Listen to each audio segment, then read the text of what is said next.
একাদশ শ্রেণীর প্রিয় শিক্ষার্থী বন্ধুরা, আজ আমি দীপান্তরের বন্দিনী কবিতার শেষ অংশ নিয়ে আলোচনা করব।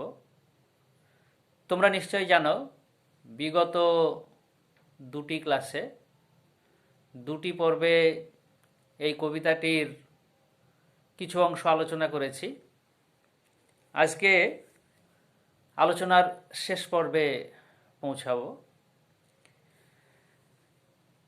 বিগত দুদিনে আমি যে কথাগুলো বলেছি জাস্ট একটুকু টাচ করে নিই।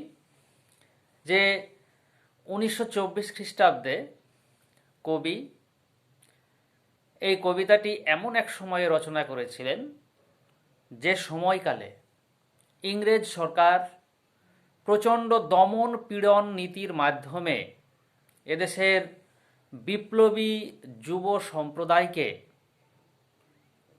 স্তব্ধ করতে চাইছিল। তাদের বিপ্লব কর্ম, সেই কর্মে জল ঢেলে দিতে চাইছিল, কিন্তু বিপ্লবীরা সেটা থামেননি। তারা আরও নতুন উদ্যমে দেশ স্বাধীন করার জন্য এগিয়ে গিয়েছেন।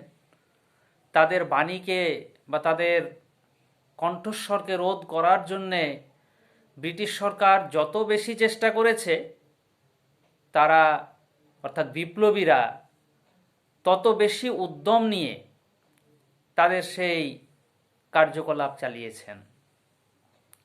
আর তার জন্যেই ব্রিটিশ সরকার এই বিপ্লবী যুব সম্প্রদায়কে সে সময়ে আন্দামান দ্বীপে সেলুলার জেলে চালান করে দিতেন এবং অকথ্য নিপীড়ন তাদের উপরে চালানো হতো।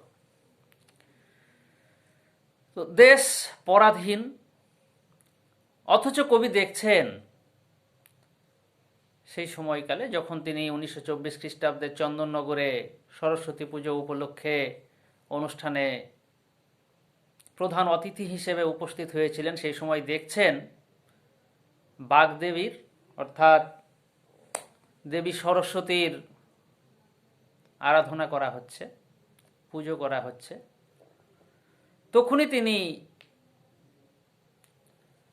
আক্ষেপ বা দুঃখ প্রকাশ করেই এই কবিতাটি লিখেছেন।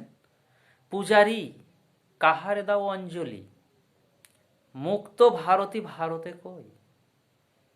খুবই সত্য কথা। ভারত ভারতী অর্থাৎ একদিকে দেবী সরস্বতী, ভারতী দেবী সরস্বতী হচ্ছেন, আবার এই ভারত মাতা তিনি তো পরাধীন।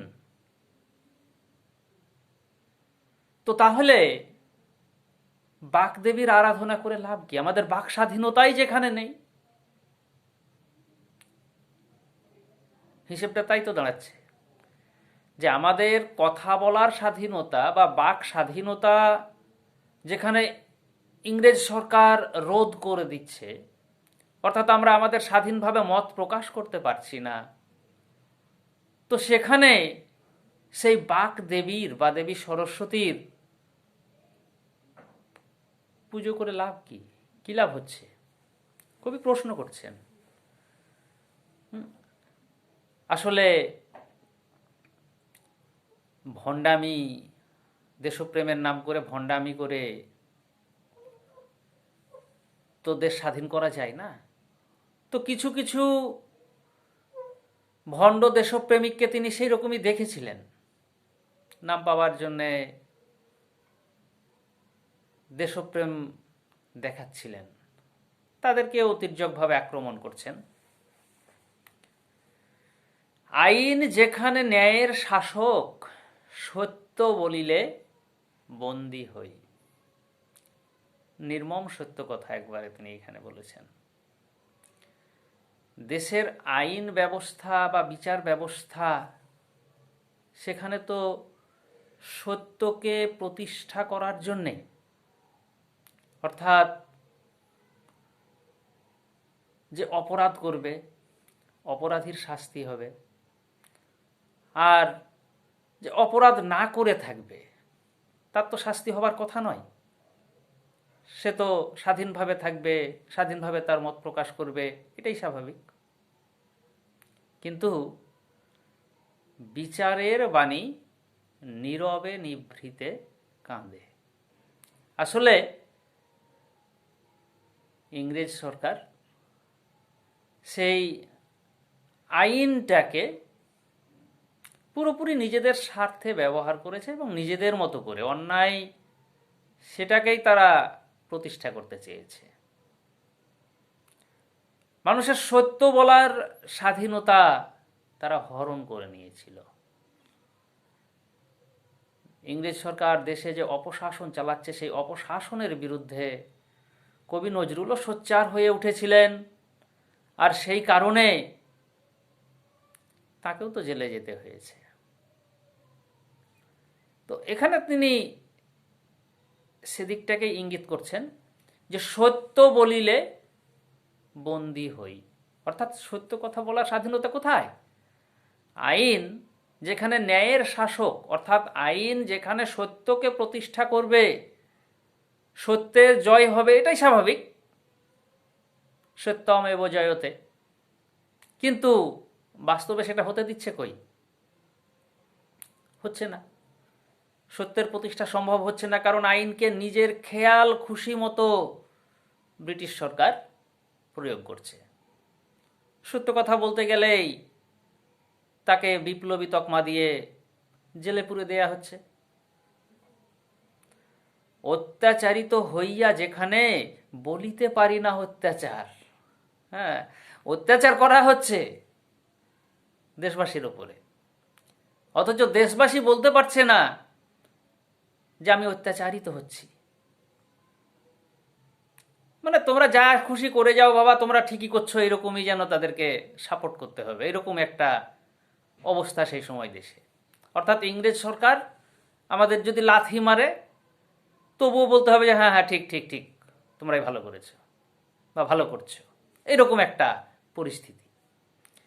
তো সেটাই বলছেন যে অত্যাচারিত হইয়া যেখানে বলিতে পারি না অত্যাচার, হ্যাঁ, যে এরকমভাবে আমাদের উপরে নিপীড়ন চালানো হচ্ছে, অথচ স্বাধীনভাবে সেটা যে তুমি নিপীড়ন চালাচ্ছ সেটুকু বলার স্বাধীনতাটুকু আমার নেই। যেথা বন্দিনী সীতা সমবাণী সহিছে বিচার চেড়ির মার। হ্যাঁ, এখানে রামায়ণের একটু কথা এসছে আর কি। সীতা দেবীকে বন্দি করে রাখা হয়েছিল লঙ্কায়, এবং চেড়ির মার অর্থাৎ মহিলা যারা রাক্ষসী আর কি, তারা সীতা দেবীর ওপরে নির্যাতন চালাতো, মারধর করত। তো এখন পরিস্থিতিটা কীরকম না, আমাদের বাণী কথা, আবার সরস্বতী ঘুরে ঘুরেই আমি একদিন বলেওছি যে বাণী কথাটা এই কবিতার মধ্যে বহুবার এসেছে। তো সেখানে আমাদের বাণী অর্থাৎ কথা বা দেবী সরস্বতী যাই ধরি না কেন, তিনি তো বন্দিনী, তাকে তো বন্দি করে রাখা হয়েছে, অর্থাৎ বাক স্বাধীনতা ছিনিয়ে নেওয়া হয়েছে, হরণ করে নেওয়া হয়েছে। তার উপরে অত্যাচার চালানো হচ্ছে। বিপ্লবীদের ওপরে অত্যাচার চালানো মানে সেটা বোঝাচ্ছে যে তারা স্বাধীনভাবে তাদের সেই কণ্ঠস্বর আমাদেরকে শোনাতে চাইছেন, দেশের স্বাধীনতা ঘোষণা করতে চাইছেন, কিন্তু তাদেরকে সেটা করতে দেওয়া হচ্ছে না। তাদের সত্য প্রকাশ করার সেই স্বাধীনতাটুকু তারা হরণ করে নিয়েছে বিপ্লবীরা, ইংরেজরা। বাণীর মুক্ত শতদল যথা আখ্যা লোভিল বিদ্রোহী। আর সেই বাণী দেবীকে অর্থাৎ দেবী সরস্বতীকে মুক্ত করার জন্যে বা বাক স্বাধীনতা ফিরিয়ে আনার জন্যে যারা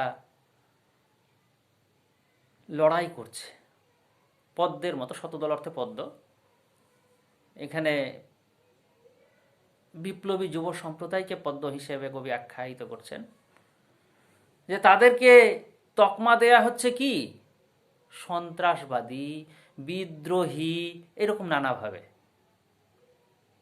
তাদের সন্ত্রাসী আখ্যা দিয়ে জেলে ভরে দেয়া হচ্ছে। অর্থাৎ সত্য কথা বলতে গেলে দেশের যে বর্তমান অবস্থা সেই কথা অন্যকে শোনাতে গেলে সেখানে তার পরিচয় হচ্ছে তিনি একজন সন্ত্রাসবাদী, তিনি বিদ্রোহী।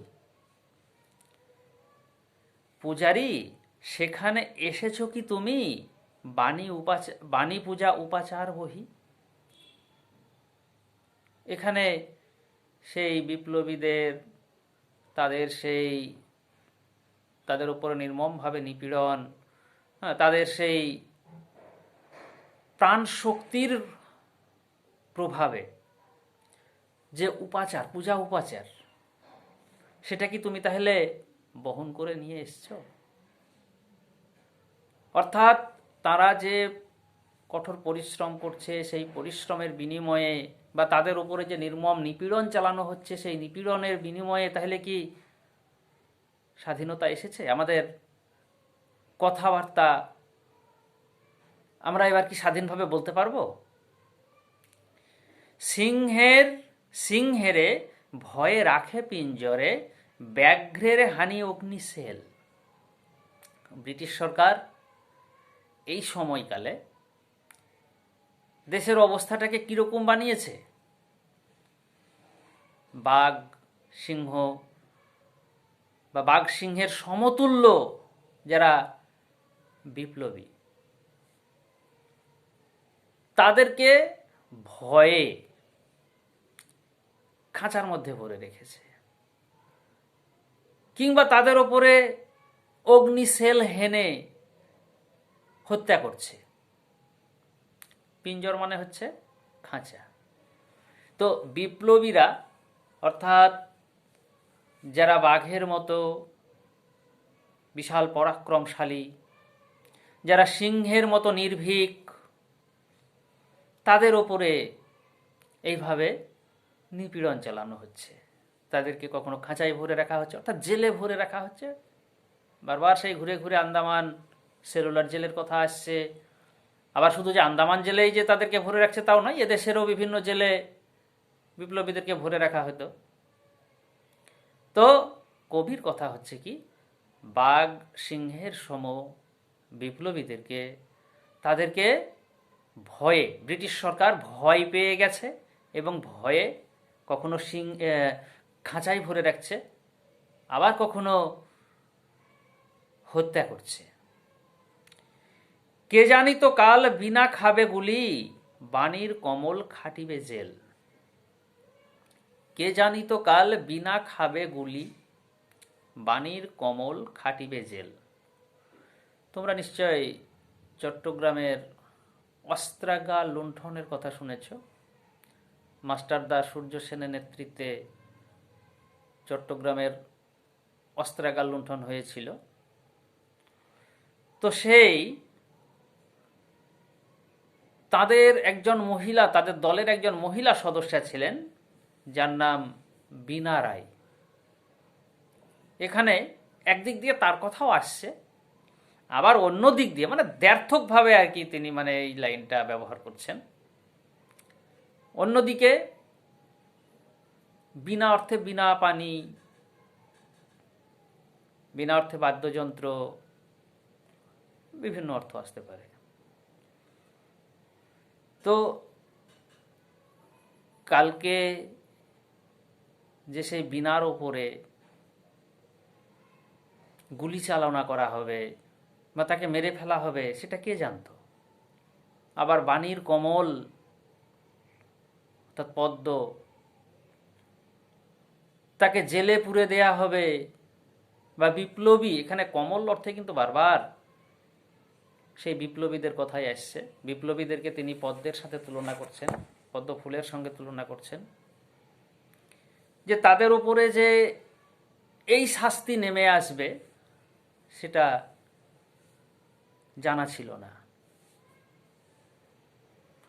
তবে কি বিধির বেতার মন্ত্র, বেজেছে বাণীর সেতারে আজ। অর্থাৎ বিধি অর্থে হচ্ছে বিধাতা। তো সেই বিধাতার সেই বেতার মন্ত্র তাহলে কি